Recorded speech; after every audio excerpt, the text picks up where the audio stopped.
Bonjour et bienvenue sur les vitamines du royaume. Le Seigneur a mis sur mon cœur de commencer une nouvelle série qui va perdurer dans le temps, en alternance avec des petits messages. C'est la prière vivante. Nous vivons dans des temps où la prière devient de plus en plus importante, une composante sine qua non de la marche du disciple. Et c'est vrai, la prière pour nous-mêmes, mais pas que pour nous, pour le corps de Christ tout entier, ou pour les gens que nous rencontrons, pour nos frères et pour nos sœurs. Et c'est vrai que nous avons peut-être beaucoup négligé la prière dans notre vie, mais cette fois-ci, le Seigneur nous demande vraiment de nous mettre à l'œuvre. Alors, les objectifs de cette série, eh bien, la première des choses, c'est de conduire les auditeurs à devenir des hommes et des femmes au travers desquels des fleuves d'eau vive vont se répandre en faveur des autres. Ça me concerne aussi, bien entendu, je ne suis pas à part vous. Le Seigneur ne nous avait-il pas dit, priez sans cesse? Alors, pourquoi est-ce qu'on ne le fait pas? J'ai réfléchi là-dessus et peut-être que j'ai deux réponses. La première, c'est peut-être parce que nous ne voyons que trop peu souvent des réponses positives ou des résultats positifs à nos prières, ou alors que nous considérons la prière comme quelque chose de rébarbatif, comme un acte religieux à faire sous la contrainte. Mais laissez-moi dire à quelqu'un que lorsque quelqu'un maîtrise l'art de la prière, sa vie change. Il commence à prier matin, midi et soir, mais de façon dynamique, hors de toute contrainte liée à des rythmes et simplement guidé par l'esprit. Et vous savez, c'est comme le corps produit de l'endorphine. Plus on fait des efforts, plus ça demande. Eh bien, la prière, c'est exactement ça. C'est un muscle qu'il s'agit d'exercer. Et je garantis à celui ou celle qui écoute ces choses que le Seigneur a mis à cœur de vous partager aujourd'hui, sa vie va changer. Alléluia. J'aimerais prendre un premier exemple dans la parole. C'est Matthieu 6, 9 et suivant. Matthieu 6, 9, vous savez, c'est la prière, on appelle ça la prière sacerdotale, mais en fait, c'est la prière de référence, bien entendu, c'est le Notre Père. Et ce sont les instructions de Jésus. Jésus a dit, les autres me disent, enseigne-nous comment on doit prier. Et Jésus a dit, vous autres priez donc simplement ici. C'est la version parole vivante que j'utilise, c'est une sorte de Bible amplifiée. Notre Père qui est dans les cieux, que tu sois reconnu pour Dieu et que ta volonté soit faite. Ailleurs, on dit que ton nom soit sanctifié. Mais j'aime mieux la version qui dit que tu sois connu pour Dieu et que ta volonté soit faite. Que ton règne s'établisse et que tout cela s'accomplisse sur la terre comme au ciel. Donne-nous aujourd'hui la nourriture dont nous avons besoin. Pardonne-nous nos torts envers toi comme nous avons nous-mêmes pardonné à ceux qui avaient des torts envers nous. Garde-nous de céder à la tentation, mais au contraire, délivre-nous du tentateur, car c'est à toi qu'appartiennent pour toujours le règne, la puissance et la gloire. Amen. Même cette prière-là, on n'a pas l'habitude de la faire très régulièrement. Pourtant, il n'y a que des pépites. Mais aujourd'hui, ce n'est pas Notre Père. Cette prière-là, c'est pour nous, pour notre famille, les frères et les sœurs en Christ, nos voisins. C'est plutôt une prière qui englobe les personnes parce que nous prions avec le nous. Alors, mais ici, ça englobe déjà un premier principe très important, c'est la demande de pardon à Dieu, qui va de pair avec le pardon que nous accordons à ceux qui nous ont offensés. Il y a un principe divin ici, Dieu ne peut pas nous pardonner, ça veut dire nous exaucer, si on ne pardonne pas à celui qui nous a offensés. C'est le principe du cœur pur, j'y reviendrai tout à l'heure. Certaines fois, nous élevons des prières pour nous-mêmes ou pour autrui, mais elles ne portent pas de fruits. Et très souvent, c'est pourquoi c'est à cause de ce que je viens d'évoquer du non-pardon. Donc, c'est une dimension que nous devons intégrer pour que notre prière soit vivante. Comme je dis, une prière vivante, c'est une prière qui agit avec efficacité. Ce n'est pas une prière qui ne va pas plus haut que le plafond de la cuisine où je me trouve en ce moment. Donc là, on a vu, c'est une prière de Notre Père plutôt collective. Lorsqu'on prie de Notre Père, on englobe automatiquement tous les autres, tous les frères et sœurs dans l'Église de Jésus-Christ. Maintenant, bien entendu que nous avons des sujets particuliers dans la Bible, nous avons des cas spécifiques pour nous, mais pour nos frères et sœurs aussi, ou nos familles. Et la première des choses à savoir, c'est que la Bible contient une ou plusieurs paroles pour chaque situation spécifiques que nous pouvons vivre dans notre vie ou vivre au quotidien. Donc, on a déjà une clé là. Tout se trouve dans la Bible. Alors maintenant, nous allons voir les principes bibliques. Or, le non-pardon, bien entendu. Jean 9, 31. Tout le monde sait que Dieu n'exauce pas les pécheurs. Alléluia. Par contre, si quelqu'un est pieux et s'il fait sa volonté, c'est celui-là qui l'exauce. Amen. Alors, vous voyez ici, c'est plus le non-pardon qui est mis en avant ici. C'est comme un diamant qu'on est en train de découvrir, les facettes. Ici, c'est la piété. La piété, c'est quoi? C'est le mot kéched en hébreu. Ça veut dire simplement quoi?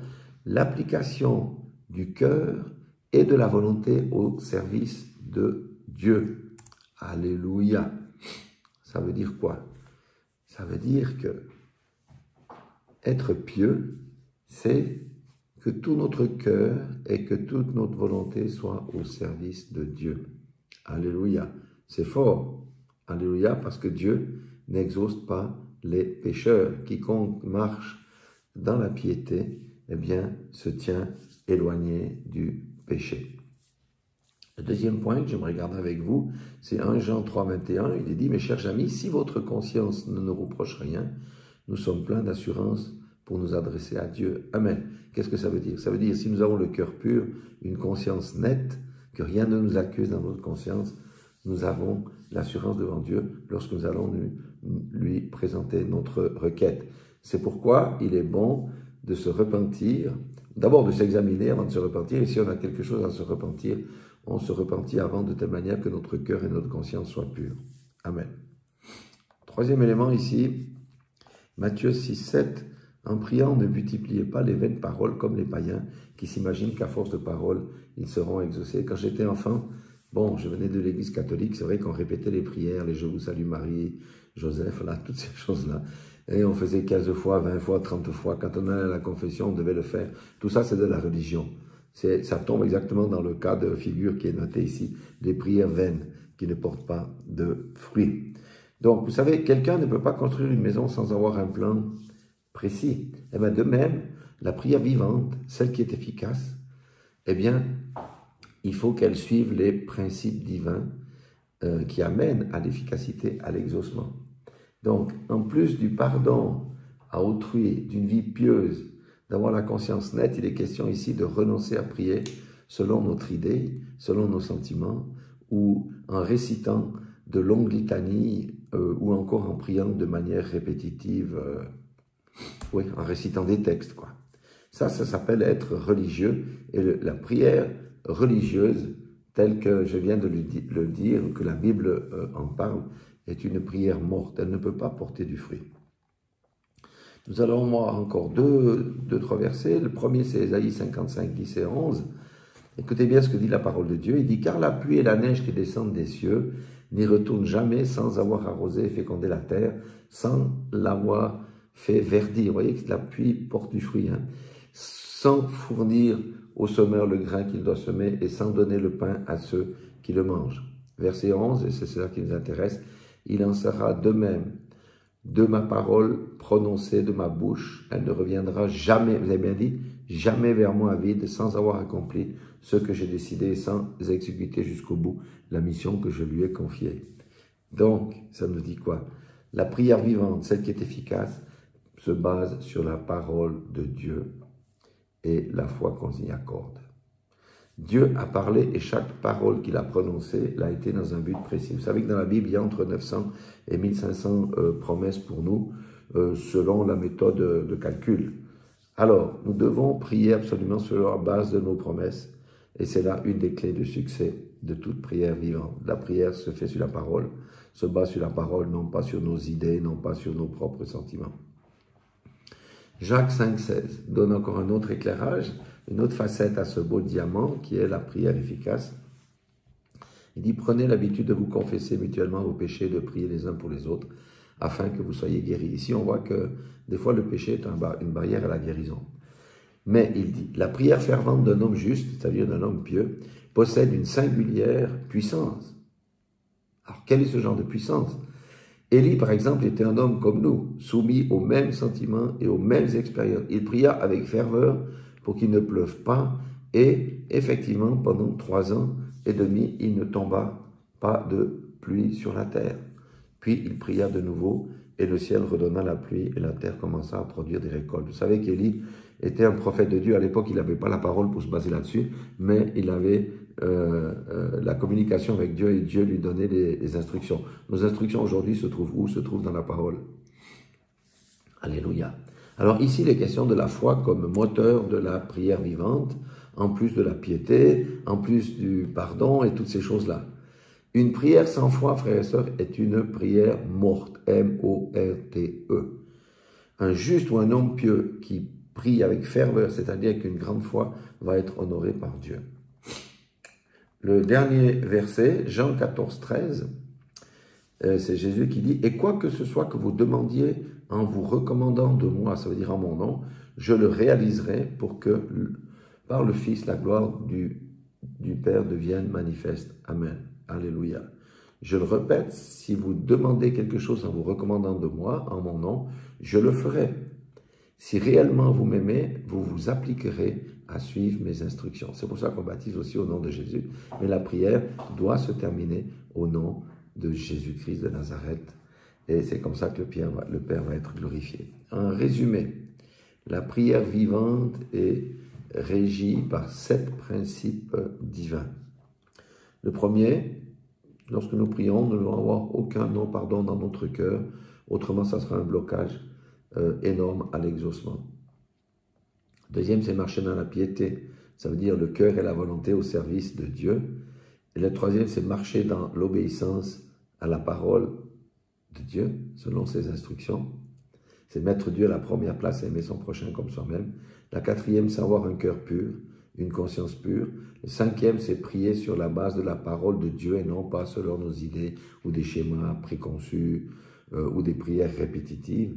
La sixième, c'est croire ce que dit la parole de Dieu et que Dieu exauce si nous sommes en accord avec ses standards, pas avec nos standards.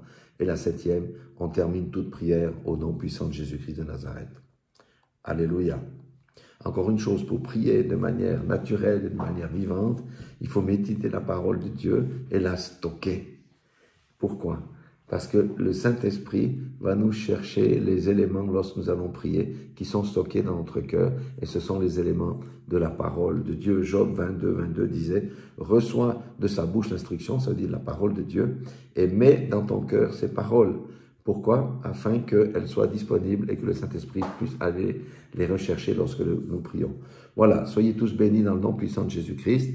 Dieu vous aime et voudrait nous amener à de plus grands niveaux. Moi, je vous aime aussi. Amen.